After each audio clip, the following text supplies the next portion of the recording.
Hey everybody, it's Alex. Welcome back to Old Man Playing Video Games Badly. We're not playing video games today. Today we are talking about a video posted by Louis Rossmann, where he talks about a video posted by Louis Rossmann about an article posted in the Wall Street Journal about an article posted in the Wall Street Journal. No, I'm not repeating myself. That's actually what it is. Old Man Playing Video Games Badly. So we welcome our guest, Louis Rossmann. Hi, Louis. Welcome to the show. Louis don't know he's here. Don't tell him. No. Actually, I'm sure Louis catches these because, anyway, I heard a rumor. That's all. I'm not allowed to talk. Okay. Anyway, first of all, welcome back. I'm glad you guys enjoyed our last video about right to repair. Lots of good discussion there, lots of good comments. I really do appreciate the feedback. Good feedback always helps, and feedback to that extent has helped in the production of this video. You will notice, first of all, that we have much better lighting, courtesy of somebody who explained it to me, basically, and a little bit of equipment, and we're rocking now. You can actually see what I look like. I'm sorry for that, but that's at least you can see.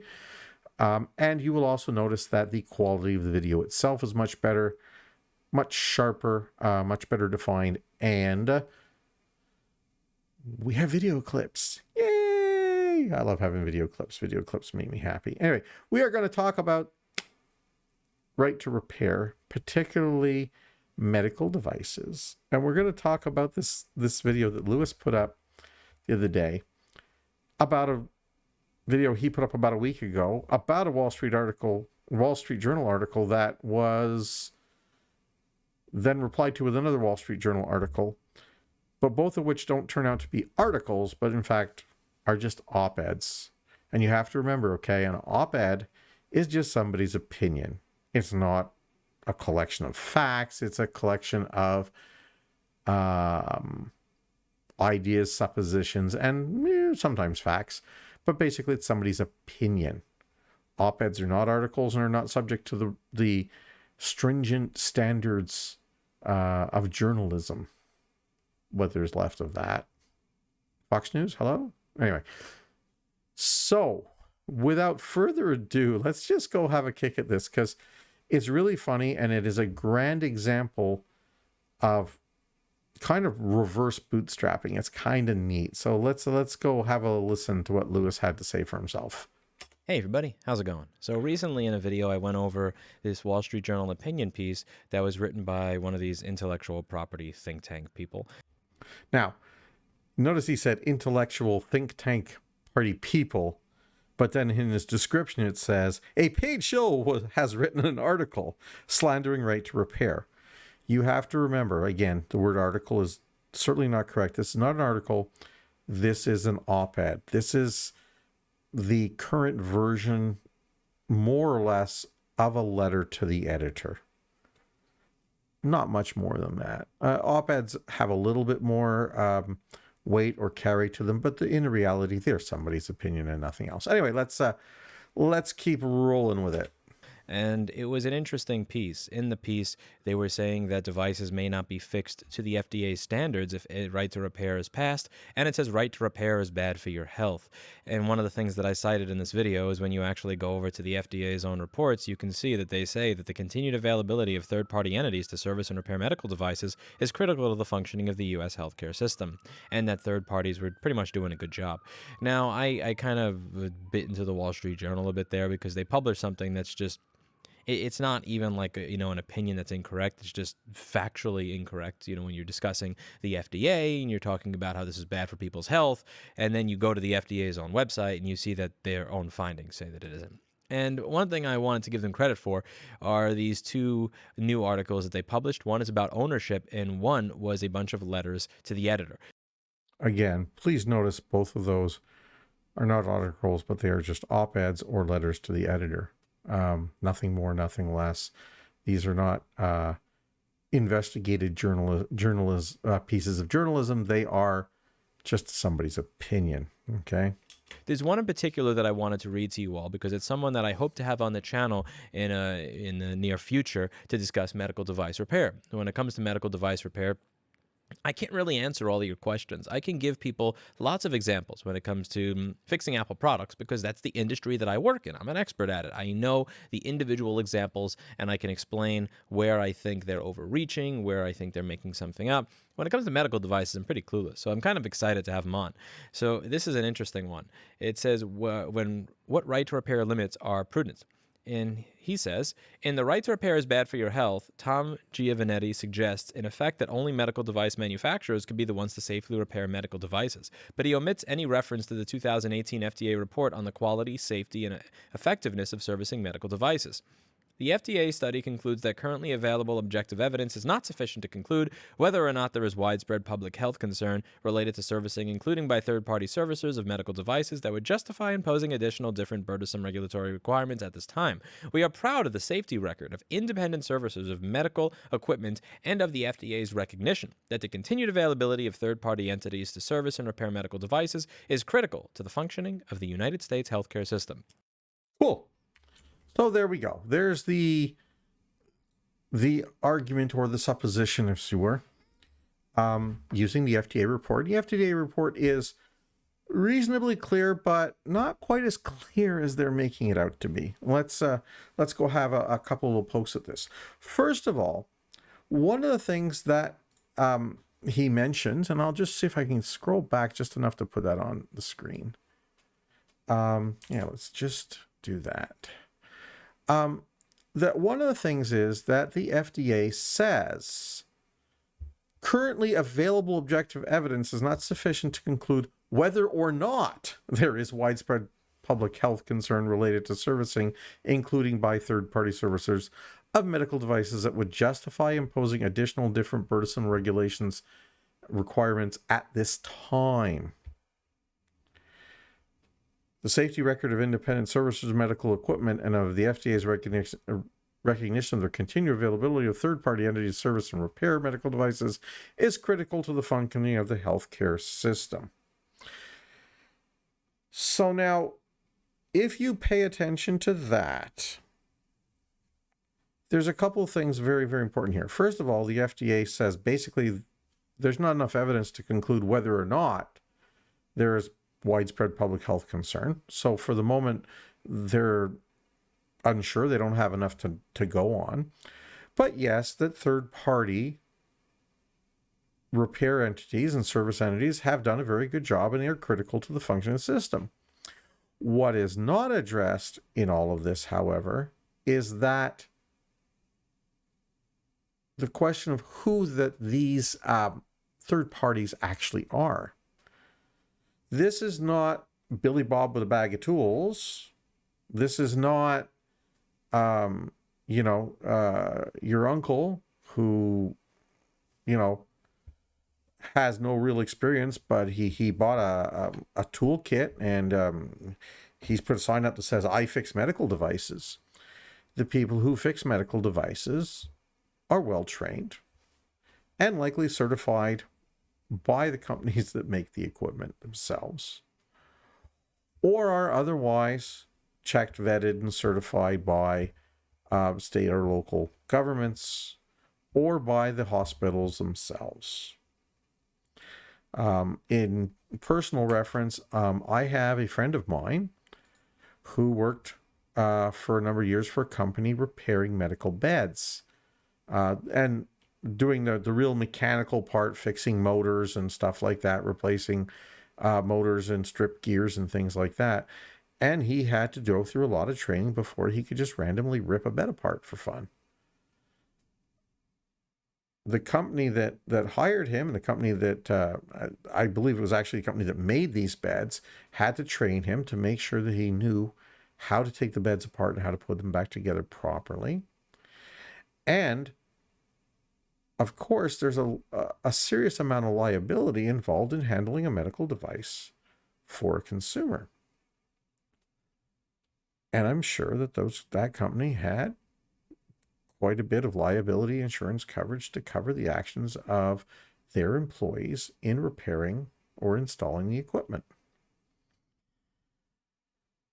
When you hire an experienced and certified third party or the original equipment manufacturer to do the repair, there is an implication towards liability.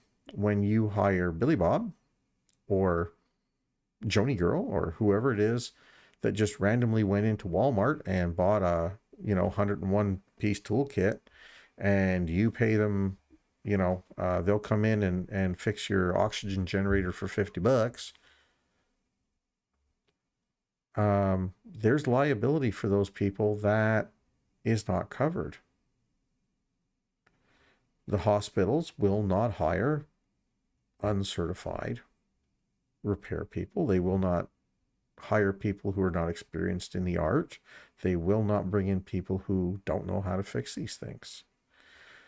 So the real thrust of the original op-ed is the idea that if you make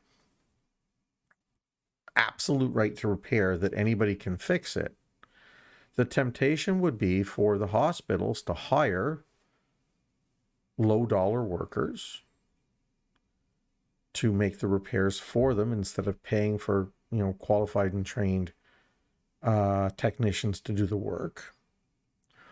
Or that they would hire any company that showed up with a "We Fix Medical Devices" sign, and we would be left with a gargantuan hole of liability where people who are not qualified, not insured to do the work would be doing the work, and we would be left with a big hole. When it goes wrong, who pays for it? Many, many, many industries are very strictly regulated. I work in an airport, and I can tell you when it comes to fixing airplanes, oh my God, is it ever? Like, there's a paperwork trail for everything on the airplane, from this light bulb didn't work to this armrest didn't work. From the tail is falling off to, there's a piece of loose trim in aisle 3. Everything is logged and everything has to be fixed, and everything has to be signed off by master mechanic before the airplane can fly. If the airplane's not signed off, if the paperwork's not done, the airplane does not fly. Period. In a sense of absolute right to repair, they could hire anybody to do the job, and anybody could say the plane would be good and the plane would fly. Oh, the plane's fine. Have fun. Oh, trust me. I did my friend's car last week, so I changed his tires, so no problem. I fixed the jet engine. Just go fly. It'll be fine. Absolute right to repair without restriction, would imply these things. And that's the reason why right to repair cannot be argued as a great big overall global thing, because it fails the stink test, because there's so many places where you are dealing with the public's health and safety and the overriding concerns of the public that need to be addressed. I agree that Louis should be able to fix a MacBook, and I agree that people should be able to fix the things they own within reason. But when it comes to an issue of public safety, there has to be a line. Medical devices, generally, there will be a process under which they are fixed. The process that they have right now appears to be working, and there's not a bunch of poorly fixed medical devices out there, randomly killing people off on a daily basis. But we can't override the fact that there's a system in place, and we can't just say, well, because of right to repair, anybody can fix them. Otherwise, that will lead to the risks that come with it. And that risk may be very small, but there's reasons why we got here. Story I'll tell you, and this is I'll wind it up on this, and I'll tell you a little story about this. A few years back, we had the arrival of Uber, and Lyft and whatnot, and the whole ride sharing economy. And you have to remember that the original idea of these companies was basically fundamentally advanced carpooling. I drive my car to work every day. If there's people in my area who are taking public transit, perhaps I can just carry them to where they're going and make some money to pay for my car. It turned into a taxi service and a replacement for taxis. And it's been really complicated because the taxi industry itself in almost every area is relatively heavily regulated. And it's not heavily regulated just for the sake of regulation. It's also heavily regulated because things have happened over the last 100 years of running taxis and the thousands of years before that running coach services with horses and buggies, that there are certain regulations put in place for the safety of the public. Now, are those regulations used to restrict access to an industry to a limited number of players who already have what in some places are referred to as medallions or licenses to operate a taxi? Sure as hell does. Okay, and that's kind of unfair and stupid. And what's happened is taxi medallions are an item which are now a valued asset, and that's kind of dumb in reality. But the regulations surrounding the operation of a taxi, the fact that the cars have to be inspected and certified a certain amount of times, and they have to be licensed, and the driver has to be trained, and the driver has to be licensed and identified, and the whole pile of things. There's a whole bunch of things that go into if you want to start a taxi service, and it varies from state to state and county to county and city to city. But it is safe to say that if you get in a licensed taxi in New York City, as an example, they will know as long as you have the taxi ID number, they know which taxi it is. They'll find a taxi if there's an issue or a problem. There are commissions and there are legal systems put in place for the passengers and for the drivers and all those things. You're licensed. There's a certain amount of implied insurance, all those other things that go with it. Uber, Lyft, whatever. No, when they came in, it was anybody and everybody with a car just picking people up randomly. It was like, oh yeah, go pick this person up and take them there and take the cash. And you were getting in vehicles that weren't inspected or certified or didn't meet minimum standards, didn't have minimum sizes, shapes, ability to carry bags, and the thousands of other regulations that go into operating a taxi. And the only ways that Uber and Lyft and others are existing as legal services for the most part is that they are slowly but surely conforming to a list of regulations that puts them in line with how a lot of the taxi system works, minus the medallions. And you see, this is why I don't mind so much, because the minus the medallion things is not so bad. But, requiring that the cars are inspected, are identified, things like that, it becomes kind of important to know that the person giving you the ride, in fact, knows what they're doing and that you're getting in a vehicle that is safe.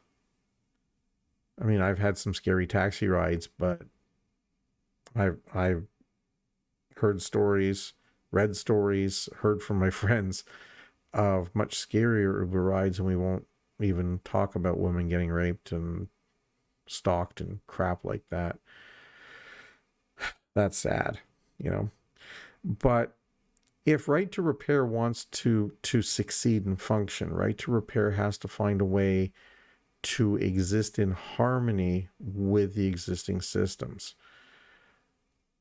Going after medical devices one way or the other for Right to Repair is a losing battle, because it is very easy for the foes of Right to Repair to make the argument that medical devices need to be protected. And the FDA is pretty clear in their report that they don't have a problem with third-party repair people, but they're not entirely clear that there isn't a public health issue here, just that it hasn't risen to the level where they have enough evidence to draw a conclusion. And the FDA report, of course, doesn't talk about whether these third parties are in fact certified third parties or just random people off the street. Right to repair needs to focus and understand that these things exist and exist for a reason, and to work with them and not against them. In the argument for medical devices, the correct answer isn't, well, no, the FDA said this. No, the correct answer is medical devices are important and public health is important. And we, as the right to repair people, do not want to get in a situation where we make it more dangerous for the public. And that we believe with proper regulation and proper control, that right to repair can happily coexist with regulatory systems in place to track the safety of the medical devices and to protect the public's health. And that way, the guy making the shill argument is making a shill argument against nothing, because you're not taking the opposing view. What Louis has done in his video, and what this guy's done in writing the article, is they've taken the opposing view, and in taking the opposing view, they've made the original view more valid. What they have to do is diffuse them, not argue them, because when you argue it, you make it valid. The person's argument is invalid because of reasons have nothing to do with right to repair and have everything to do with the systems, training, and certification that's already in place in the medical device field. One final thing. I have a friend of mine, again, in the aviation industry, doesn't work anywhere near where I am right now, but his family has run a company for at least a generation that repairs aircraft aviation gauges and measuring devices. And the requirements to do these things, and the testing and the certification and the right to sign off on these things, is significant and important. And they have to operate within a framework and operate within a system that assures that these parts are checked, inspected, retested, rechecked, and then sent back to their owners, where they're probably rechecked by a certified mechanic before they're installed. There are reasons why we do these things, and they protect the public. Right to repair can succeed very well, but right to repair needs to make sure it coexists with all the things that we have in place, put there to protect the public and keep the public safe. And arguing points like this will never get right repair across the finish line. It just makes the arguments on the other side look better. That said, Louis, thumbs up, keep up the good work, keep going. Like I said, I completely support the right to repair. I completely support the idea that, yeah, we should be able to fix these things. I'm not sure that we can force companies to provide parts or sell parts to the public if they don't want to sell parts to the public. That's a whole other discussion. But I do believe that right to repair, the right for the public to work on the things that they own, is a valid argument and something that should be supported. Again, there's balance. And that there are very, very many places that right to repair can argue, put forth a much better argument, shall we say, and a much better position that will be much easier for politicians and even for the manufacturing companies to support, because it'll make more sense. So thanks very much for watching. I'd love to hear your comments. We had so many good comments in the last video. I'm sure I'd love to get some more interesting comments. If you've lasted this long, I know it's a bit long, 25-minute video. I didn't really intend 25 minutes, but at the end of the day, we need to have it out there. We need to talk about it. And, I'd love to hear you guys' feedback. So don't forget to like, share, and subscribe the video. Ring the bell, right? Because then you get to get ding-donged when I put another video up. And put your comments in. I appreciate it very much. I appreciate all your feedback and everything. And, let's keep going. And like I said, support right to repair. It is important, but support it correctly. Catch you next time.